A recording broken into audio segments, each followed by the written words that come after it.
नए पैटर्न में एग्जामिनेशन में ऐसे कंडीशन बेस्ड क्वेश्चन बहुत आ रहे हैं। अच्छा, कई बारी बच्चे अप्रोच करते टाइम क्या करते हैं कि भाई यहाँ पर वैल्यूज को लेट कर लेते हैं, लेकिन उसमें आपको 2-3 वैल्यूज पे टेस्ट करना पड़ता है।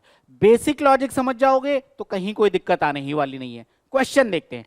कह रहे हैं कि साहब एक्स वाई जेड 3 डिजिट्स का नंबर है, S is equal to X Y Z plus Y Z X plus Z X Y. तो कह रहे हैं कौन सा स्टेटमेंट करेक्ट होगा।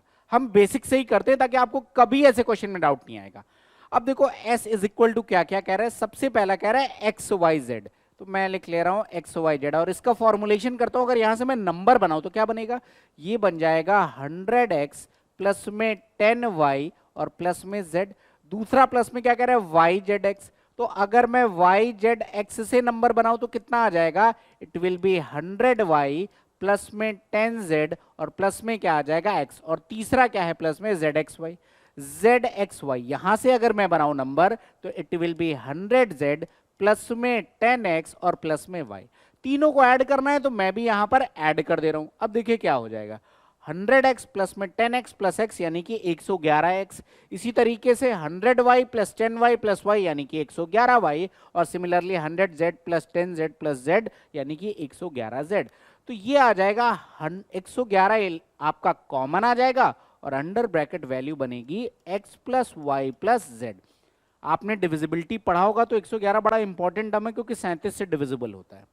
ये कितना लिखा हुआ है 3 इंटू में 37, और फिर आपके पास बात बन जाएगी x प्लस वाई प्लस, और ये बन जाएगा आपके पास z। अब आप ऑप्शन, अब आपका कभी ऐसे क्वेश्चन में डाउट नहीं आएगा।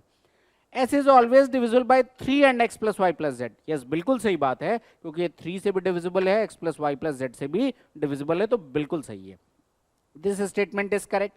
s is always divisible by 9, not necessarily. हो सकता है किसी पर्टिकुलर नंबर पे ये बात बन जाए, लेकिन हमेशा बनेगी ऐसा नहीं कह सकते, क्योंकि भैया 3 से डिविजिबल है, जरूरी नहीं कि 9 से डिविजिबल हो। तो सेकंड स्टेटमेंट तो आपका रॉन्ग हो जाएगा। s is always divisible bye 37, yes absolutely, क्योंकि ये जो फॉर्मेशन है इसमें 111 से तो डिविजिबल है और 37 111 का एक फैक्टर है, यानी third statement is also correct. तो first and third are correct, option number D is correct. I hope पूरा क्वेश्चन आपको समझ में आ गया होगा। ऐसे बेहतरीन कंसेप्ट और लॉजिक के लिए गैलेक्सी क्लासेस को फॉलो करिए, और अगर पूरी मैथ्स बिल्कुल फ्री ऑफ कॉस्ट पढ़ना है तो डेली सुबह 11 बजे लाइव आता हूं, आके मिलिए। इतना डिटेल में आपको पढ़ा रहा हूं कि आपको मजा आ जाएगी मैथ्स में। मिलते हैं क्लास में। Thank you.